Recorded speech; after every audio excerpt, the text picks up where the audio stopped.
I'll never forget the silence that followed. It was as if the whole world paused for a moment, holding its breath. I wasn't prepared for that kind of silence. I don't think anyone is. It all started when I decided to finally take the leap. It had been over 3 years, and I was ready. Ready to make it official. To stop waiting for the right moment, and just go for it. No more dancing around the idea. I had the ring. I had the words prepared. And I had the perfect event to do it, the company gala. I knew it would be a big deal, but I didn't anticipate the other big deal lurking beneath the surface. You see, we hadn't been quite as happy as I thought we were. I mean, who really is? Everyone has their rough patches, right? But I figured we were just going through the motions. Sonia, my wife, had always been busy with her work. Late nights, constant travel, barely any time for us. I kept telling myself it was just the demands of her career, that we'd get through it, and everything would be fine. But the truth? I hadn't realized how much I had been the one holding everything together. The gala was supposed to be a celebration, a night for us to step out, for me to surprise her with the ring, to make her feel like the queen she always told me I treated her like. I wanted to stand in front of everyone and say, she's mine. Forever. It felt like the perfect night, the perfect opportunity. When we arrived, the ballroom was everything I had imagined. Elegant, sparkly, full of people mingling and clinking glasses. Sonia looked stunning in that midnight blue dress, her hair pinned up just the way I liked it, her smile the brightest thing in the room. I couldn't help but feel a wave of pride and excitement. I was about to take this huge step, to ask her to spend the rest of her life with me. I was nervous but confident. We walked in together, our hands brushing, but something was off. I could feel it in the air. Maybe it was the way her hand lingered just a little too long in mine, or how her gaze kept shifting across the room, like she was looking for someone. But I ignored it. There was no reason to read too much into it. I was excited, and that's all that mattered. I could deal with whatever came next, later. But then I saw him. He wasn't someone I knew well. Just a guy who seemed to be always hanging around at her work functions. Someone I'd exchanged pleasantries with, but never really paid attention to. His name was Nathan. I didn't think anything of it when he waved us over. Didn't think twice when they began chatting. Nathan was friendly, polite, until I saw it. There was no mistaking it. She was leaning into him, laughing at something he'd said. He was looking down at her with a smile that was just a little too warm, a little too intimate. I couldn't place it at first, but I felt it. The way she was holding his arm, the way their conversation seemed to flow more effortlessly than the one she'd just had with me. They were in their own little world, completely unaware, or maybe just uncaring, that I was standing just a few feet away, pretending to make small talk with some acquaintances.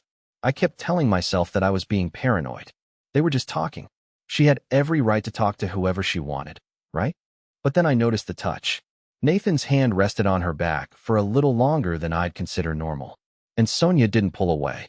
That's when the knot in my stomach tightened, and a wave of nausea hit me. I tried to shake it off. I had a plan. The ring. The moment. But the closer I got to them, the more I felt like an outsider. They didn't notice me approach. Their laughter drowned out everything around us. I stood there, watching them, and for the first time in a long while, I felt completely invisible. That's when I decided it was time. I had come here for a reason. To show her. To remind her. To prove that I wasn't just some guy she could forget about while she entertained whoever caught her eye. I reached into my coat pocket and pulled out the small velvet box that had been burning a hole in my chest all night. The ring was there, waiting. I walked up to the table where they were standing, still oblivious. I didn't say a word. I just set the box down, right in front of them. That's when Sonia noticed me. Her eyes flicked from the box to me, and for the briefest moment, I saw something in her face. It was shock, but it was more than that. It was a fleeting look of guilt, quickly masked by a forced smile. She blinked a few times, like she couldn't believe what she was seeing.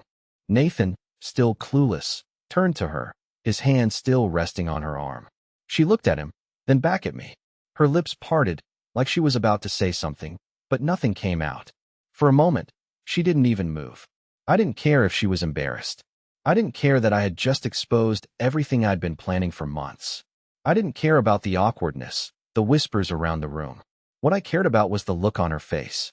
The way she knew. The way she knew what this was and still didn't move away from him. She didn't push him away. She didn't apologize.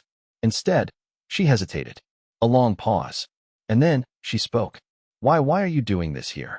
Her voice was barely above a whisper, but I heard it. And in that moment, I understood everything. The betrayal wasn't just about the physical touch. It wasn't just about the affair that had been building slowly and quietly. It was the realization that all along, I had been living in a lie. And Sonia? Sonia had already made her choice. And that's when everything I thought I knew about my marriage crumbled. The seconds stretched like hours. I stood there, my heart pounding, as Sonia's eyes flicked from me to Nathan. I could see the wheels turning in her head, but it wasn't guilt I saw. No, it was something far worse. It was calculation. She was trying to figure out how to get herself out of this, how to handle the mess she had created without losing face. Nathan finally noticed the awkward silence and looked between the two of us, his smile fading as he registered the tension. He glanced at Sonia, then back at me, and took a small step back, clearly uncomfortable. I didn't care about him. He was just a pawn in this whole game. But Sonia? She was the queen, and I had just knocked her off her pedestal. Her voice, soft and careful, broke the silence again. I don't know what you think this is, but you don't know what I think. I cut her off before she could spin another lie.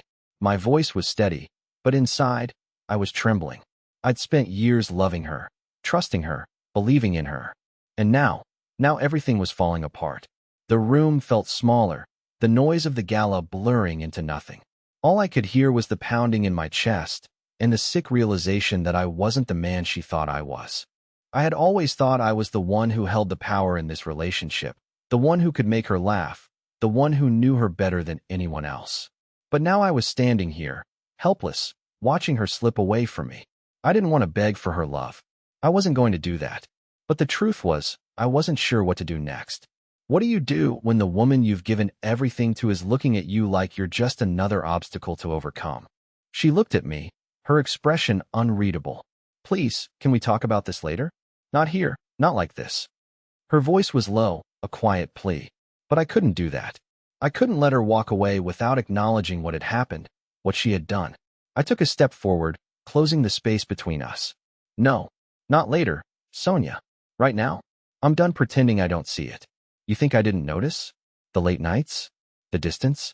The way you've been leaning on him when you should have been leaning on me? Her face twisted, but it wasn't with regret. It was with something darker, something more selfish. She opened her mouth to respond, but before she could, Nathan spoke up, his voice laced with confusion. Hey man, I didn't know about this. I didn't. I held up my hand, cutting him off. This isn't about you. Stay out of it. My gaze never left Sonia. She shifted uncomfortably, her hands clasped tightly in front of her, almost as if she was trying to hold herself together. I didn't mean for you to find out like this, she said, her voice barely above a whisper. Didn't mean for me to find out? The words slipped out before I could stop them, the bitterness flooding my veins. You didn't mean for me to find out? And what? You thought I wouldn't notice? Or maybe you thought you could hide it from me forever. She opened her mouth again, but no words came. It was like she had lost the ability to explain herself, to justify what she had done.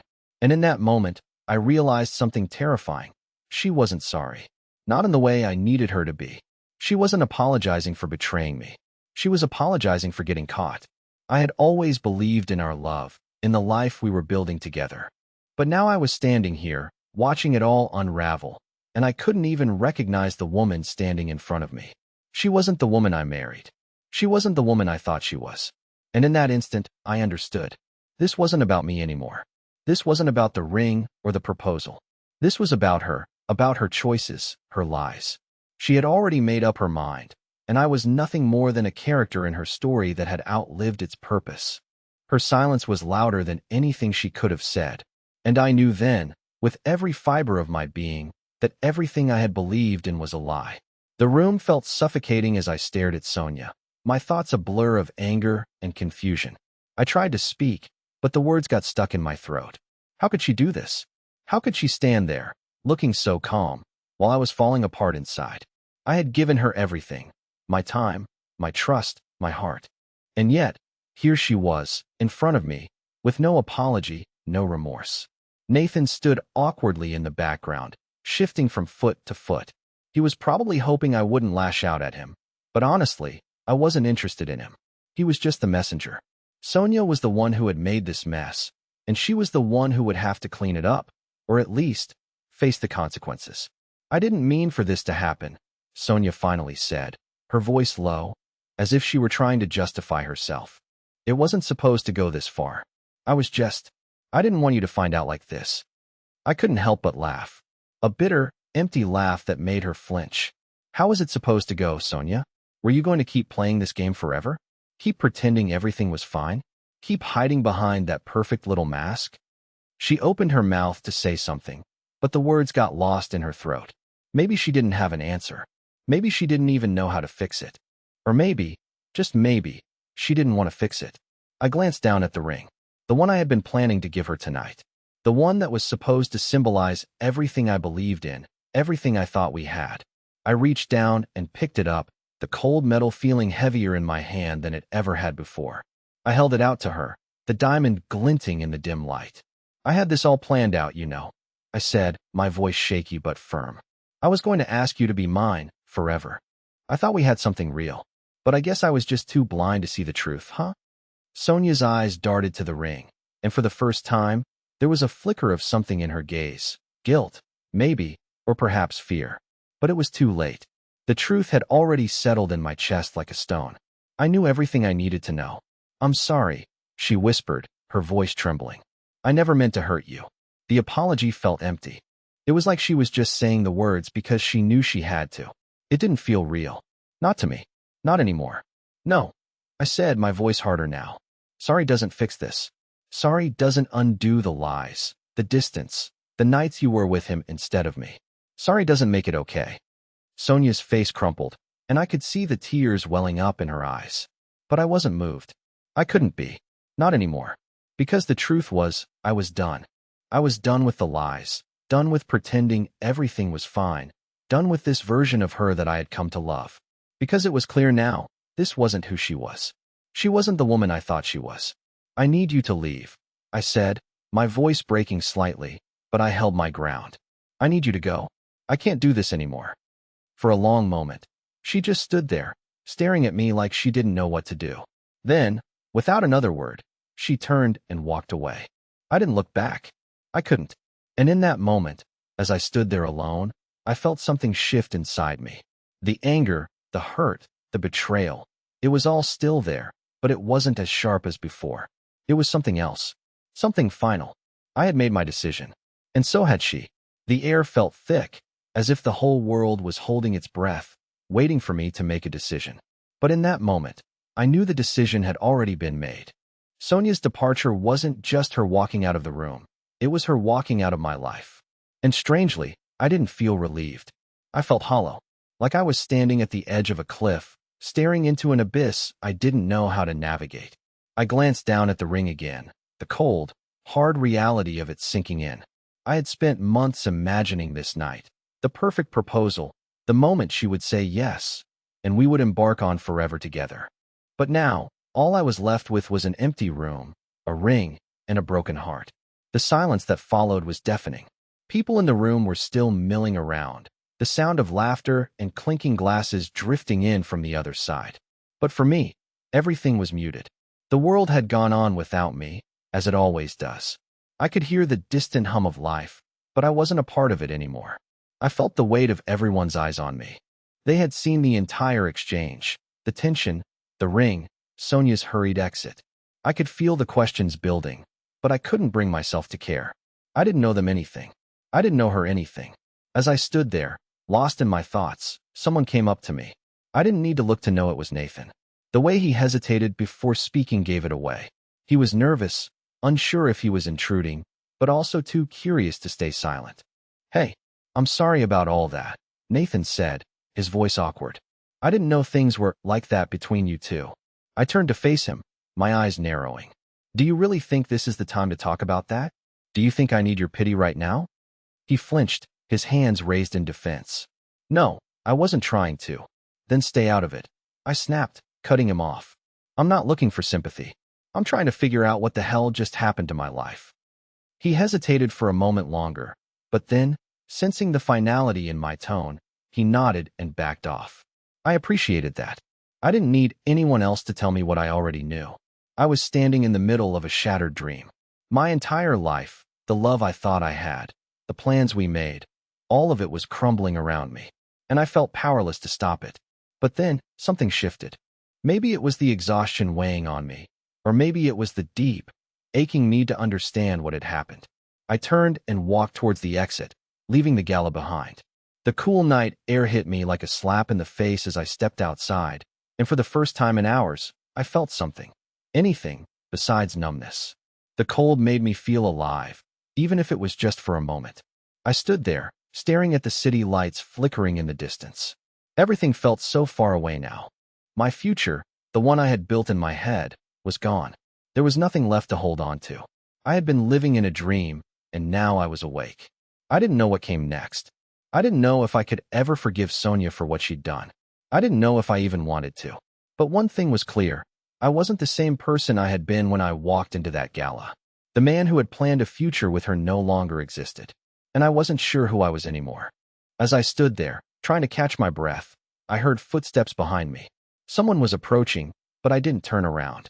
I didn't want to face anyone right now. Not the people who had watched everything unfold, not the friends who would inevitably ask questions, and certainly not Sonia. But then, the person spoke, and I froze. It wasn't Sonia. It was her. I never meant for it to happen like this. The words hit me like a freight train. I knew her voice. It was Sonia. And even though I should have walked away, I found myself turning around to face her. But I had no idea what would come next. I didn't turn around immediately. Part of me wanted to run, to keep walking and never look back. But my legs were frozen, as if they knew I needed to face this, no matter how painful. The voice behind me wasn't just Sonia's. It was the voice of someone who had left me behind without a second thought. And now she was standing there, trying to justify everything, trying to make it sound like she had some explanation that could heal the broken pieces of my trust. I didn't mean for it to happen like this, she repeated, her voice trembling slightly, a hint of desperation creeping through. I finally turned around, meeting her eyes for the first time since the confrontation at the gala. Her face was pale, her makeup smudged, and I could tell she'd been crying, probably for a while. But I didn't feel pity. I didn't feel anything for her, not in the way I used to. Not after everything. You didn't mean for it to happen like this? I asked, the bitterness thick in my voice. What exactly did you mean to happen, Sonia? Because I don't think this was part of your plan, was it? You wanted to have it both ways, didn't you? Keep me around while you were with him. I almost spat the words out. Her eyes flickered for a second, but she quickly regained her composure. She wasn't going to break down in front of me. Not now, not when she had worked so hard to make it all seem like it didn't matter. You don't understand, she said, taking a tentative step toward me. It's not that simple. Things changed. She paused, seemingly searching for the right words, the words that might convince me to forgive her. But I wasn't going to be fooled. Not this time. No. I cut her off, taking a step back. You don't get to explain this away. You don't get to make me the fool anymore. She stopped in her tracks, her shoulders slumping. I could see the weight of what she had done starting to catch up to her. Maybe she had thought she could come back, try to salvage something, make it seem like she hadn't just torn us apart with her own hands. But there was nothing left to salvage. I never meant to hurt you, she said softly, but I didn't believe it. Not anymore. Then why did you? The words felt like a punch in the gut, even as I said them. Why did you lie? Why did you pretend everything was fine when you were falling for him? You've been holding his hand, laughing with him, and all the while I've been here, right in front of you, trying to make this work. She opened her mouth to respond, but no words came out. She was trying to explain herself, to find a way back into my good graces, but I wasn't interested. I was done listening to her excuses. The damage had already been done, and I wasn't sure there was any coming back from it. I loved you, I said, my voice quieter now, almost defeated. I trusted you, and you threw that all away. For what? A few stolen moments? Some excitement? Her face faltered, and for the first time, I saw it, the guilt. It wasn't enough to undo everything, but it was there. She had betrayed me, and now she was faced with the reality of it. There was no going back. I didn't want this to happen, Sonia said, her voice breaking. I never wanted to hurt you, but I've been so lost. I don't know when it all went wrong, but it did. And I'm sorry. I truly am. I shook my head, taking another step back. Sorry doesn't change anything. You've already made your choice. And so have I. I turned to walk away, my heart feeling heavier with each step, But something stopped me. It wasn't just the pain. It was the realization that I had to let go. I couldn't keep holding on to a version of her that didn't exist anymore. I couldn't keep clinging to a love that had already died. "I'm sorry," she whispered once more, but I didn't respond. I couldn't. The city lights flickered in the distance, casting long shadows on the pavement, and I walked away from her. From everything. From the life I thought I had. From the future I had planned. And for the first time in a long while, I felt something close to freedom. The weight of the ring in my pocket didn't feel like a reminder of my failure anymore. It felt like a symbol of something I had just let go. I didn't know where I was going or what would happen next, but I knew one thing. I wasn't going to let her define me anymore. And that, for now, was enough. I didn't know where I was going, and I didn't care. The night felt too heavy, like the weight of the world had shifted onto my shoulders. I kept walking, the sound of my footsteps echoing in the quiet streets, my mind spinning with everything that had just happened. Sonia's face kept flashing in my mind, her words, her apologies. But nothing she said mattered anymore. I stopped for a moment, leaning against a streetlight. The city around me felt distant, like I wasn't part of it anymore. Everything that had been familiar, everything I had once thought I could count on, was slipping through my fingers. I pulled out the ring from my pocket. The cool metal glinted in the dim light, mocking me. The ring I had planned to give her. The ring that was supposed to signify forever. But forever had vanished in the span of a few heartbeats. What had I been thinking? How had I not seen the signs? I had been so blinded by my idea of love, by my idea of us, that I hadn't even realized she was already gone. She had checked out long before tonight. I closed my eyes, squeezing the ring in my hand, as if holding it would somehow stop the world from spinning. But nothing could fix this. Nothing could change what had already been done. The sound of a car approaching brought me back to reality. I looked up, but it wasn't the car I expected. It was her. Sonia. She had followed me. I didn't say anything at first. I didn't want to hear whatever she had to say. I was done listening. But she stepped closer, her voice shaky. "Please," she said, her eyes pleading. "Can we just talk? Can we fix this?" I shook my head, taking a step back. "What is there to fix, Sonia? You've made your choice. This," I said, holding up the ring, "is just a symbol of everything that's over. It's over." Tears welled up in her eyes, and I could see the desperation in her face. She reached out, her hand trembling, but I couldn't allow myself to feel sympathy for her. "Not anymore. You don't get it, do you?" I said, my voice cold. "I can't fix this for you. You can't fix this for me. We're done." She stood there for a moment, speechless. The silence between us was deafening, and I could feel the weight of it pressing down on me. I turned and started walking again, my pace quickening. I didn't need to look back to know she was still standing there, lost and helpless. But I couldn't keep running in circles. It was time for me to walk away, for good. As I walked away into the night, a part of me felt lighter, as if shedding that weight, her, the lies, the pain, was the only thing that would set me free. I didn't know what came next, but I knew one thing for sure. I wasn't going back to her. Not now. Not ever. The night felt endless. I kept walking, trying to outrun the heavy thoughts clouding my mind. Each step felt like a journey away from the life I thought I had, away from the woman I thought I knew.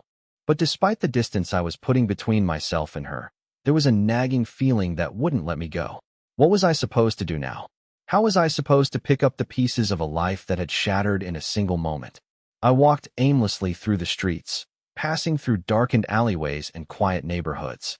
It was like the world had fallen silent, leaving me alone with my thoughts, drowning in the chaos of them. As I walked, my phone buzzed in my pocket. I pulled it out and saw Sonia's name on the screen. She had already texted me twice since the confrontation. Each message, a plea for me to listen, to understand, to talk. She apologized again and again. Each word a twist of the knife she had already driven into me. But I couldn't bring myself to read them. I couldn't bring myself to respond. I wanted to scream. I wanted to shout at the top of my lungs how unfair it all was, how everything I had built with her meant nothing now. But the city was still, the only sound the rhythm of my own breathing. It wasn't until I found myself standing in front of a small park that I stopped. The park was quiet, empty except for a few stray dogs wandering the paths. I sat down on a bench, feeling the weight of everything pressed down on me, and for the first time that night, I let myself feel it. The hurt, the anger, the confusion, It all crashed over me in a wave. My chest tightened as I realized just how deep the betrayal ran. I had given everything for this relationship, and in return, she had torn it all apart. As I sat there, trying to calm my racing thoughts, my phone buzzed again. Another message from Sonia. I stared at the screen, feeling a mix of disgust and longing. A part of me wanted to throw the phone across the park, to erase her presence from my life completely. But another part of me, one that had been conditioned by years of love and hope, wanted to read her words, to hear her say she was sorry, that it was all a mistake, that she still loved me. But I couldn't do it. I couldn't fall back into the same trap. Instead, I powered off my phone and slipped it back into my pocket. I had to stop allowing her to take up space in my head. I had to let go, even though the thought of it felt like tearing a piece of myself away. For the next few hours, I wandered the streets of the city, trying to clear my mind. But no matter how far I walked, no matter how many blocks I put between myself and the last conversation I had with Sonia, I couldn't escape the feeling that I had been living in a lie for far too long. The reality of everything, the affair, the deception, the endless hours I had spent building a future with someone who wasn't even there, hit me harder than anything else. I didn't know what to do next. I didn't know if I should go home, face the mess, or if I should keep walking, disappearing into the night until it all stopped hurting. But I knew one thing for sure. I couldn't stay in that place of uncertainty. I couldn't allow myself to remain tangled in the web of lies she had woven around me. As the hours dragged on, the city slowly started to wake up. The streets became busier, the lights brighter, and people walked past me, oblivious to the storm raging inside me. I stood still for a moment, looking around at the world as if seeing it for the first time. It was all still there. The city, the people, the life I once thought I knew. But none of it mattered anymore. It was time to face the truth. And the truth was, Sonia had already moved on. And so should I. But the question was, how? The sun was beginning to rise when I finally stopped walking. I didn't know how long I had been out there. Hours, maybe, but it didn't matter. The world had shifted, and for the first time in what felt like forever, I realized something. I was free. As the sky turned from dark to light, a sense of clarity washed over me. The hurt was still there, deep down, but something had changed. I wasn't the person who had walked into that gala anymore. That man, the one who thought he had everything figured out, was gone. I was standing at the edge of something new, something I hadn't known I was capable of. For so long, I had lived for someone else. I had sacrificed parts of myself, convinced that love meant losing myself in another person. But now I saw the truth. Love should never cost you your identity. And Sonia? She had taken me for granted, assuming I would always be there. But I had learned something important that night. I didn't need her to be whole. I could rebuild, and I would. It was time to go home. When I got back to my apartment, I found the messages on my phone waiting for me. Dozens of them, apologies, explanations, pleas. She had called me, too, but I didn't pick up. Instead, I deleted everything. Every word, every attempt at reaching me. It felt good to finally let go of that toxic attachment. I spent the next few days focusing on myself. I hit the gym, reconnected with old friends, and rediscovered the things I had put on hold for years. I worked on the little things that made me happy, simple things like reading books again, going for walks in the park, and cooking meals for myself. I was learning to love being alone, and it felt empowering. But as much as I was healing, something was eating at me. I knew that Sonia hadn't learned her lesson. She hadn't truly understood the consequences of her actions, and I couldn't let her walk away from this without facing it. So, I decided to give her a taste of the reality she had created. I found out that she had been keeping a lot of things hidden, not just her affair, but other secrets, too. She had been spending money from our joint account without my knowledge, and I had enough evidence to make her regret it. I wasn't going to let her walk away with everything. Her freedom, her escape from the mess she had caused. I contacted a lawyer and made sure I had everything in place. The divorce papers were ready, and I made sure that the financial situation was set in stone. The look on her face when she received those papers, the realization that she had lost more than just me, but everything she had tried to take for granted, was priceless. As I handed her the divorce papers, I felt a strange sense of satisfaction. Not the kind that comes from revenge, but the kind that comes from knowing you're in control of your own life. I didn't need her anymore. And as for Sonia, well, karma had a way of catching up. The man she had chosen over me, He didn't stick around, not when he realized the kind of person she really was. The affair fizzled out, as all things built on lies do. And the money she thought she had gotten away with? It was all accounted for. In the end, she lost everything she had taken for granted. Her career took a hit, her reputation was tarnished, and the life she had worked so hard to maintain, built on lies, crumbled. But none of that mattered to me anymore. I had moved on. I had found peace. And that was the sweetest revenge of all. As I looked out over the city, feeling the weight of everything finally lift off my shoulders, I realized I was better off without her. I had learned a valuable lesson that night, not just about love and betrayal, but about myself. I wasn't broken. I was stronger than I had ever been. And for the first time in a long time, I smiled. The future was mine to build.